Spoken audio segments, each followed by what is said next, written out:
দর্শক আসসালামু আলাইকুম। আমি ডক্টর আহমেদ নাজমুল আনাম, শিশু কিশোর নবজাতক এবং শিশু হৃদরোগ বিশেষজ্ঞ। বরাবরের মতো আপনাদের সবাইকে স্বাগতম জানাচ্ছি। দর্শক, আমাদের চেম্বারে প্রায় ইদানিং বাবুরা আসছে যে মা বাবারা কমপ্লেন করছেন যে বাবু কথা বলতে পারছে না বা কথা বলতে দেরি হচ্ছে, যেটা স্পিচ ডিলে বলি। তো এটা নিয়ে খুবই কনসার্ন মা বাবারা থাকেন এবং আমরা কিন্তু বেশ ভালো রকম এই রকম পেশেন্ট পাচ্ছি সংখ্যায়। তাহলে মা বাবারা আমাদের কাছে বলেন, স্যার আমার বাবুর কি তাহলে কোনো সমস্যা আছে? আমি কখন আমার কাছে মনে হবে এটা প্রবলেম, সেটা নিয়ে আমি আপনাদের জানাতে চাই।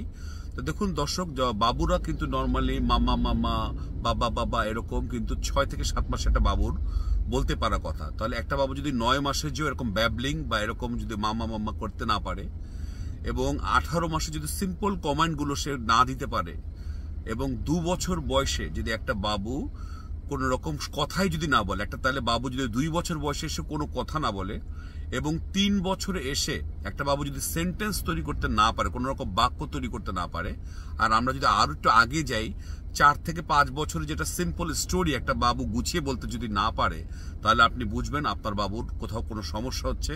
আপনাকে অবশ্যই একজন স্পেশালিস্টের সাহায্য নিতে হবে। তো দর্শক, এখন কিন্তু চারিদিকে আমরা মোবাইল টিভি এগুলো দেখে বাবুদের এঙ্গেজ রাখছি এবং মোবাইল দেখা বা টিভি দেখা এবং অন্যান্য কিছু রোগে কিন্তু যারা বেশি এঙ্গেজ থাকেন তাদের এই প্রবলেম হতে পারে, বাবুদের স্পিচ ডিলে হতে পারে। অবশ্যই একজন বিশেষজ্ঞ ডাক্তারের পরামর্শ নেবেন এবং সঠিক চিকিৎসা দেবেন। আল্লাহ হাফেজ।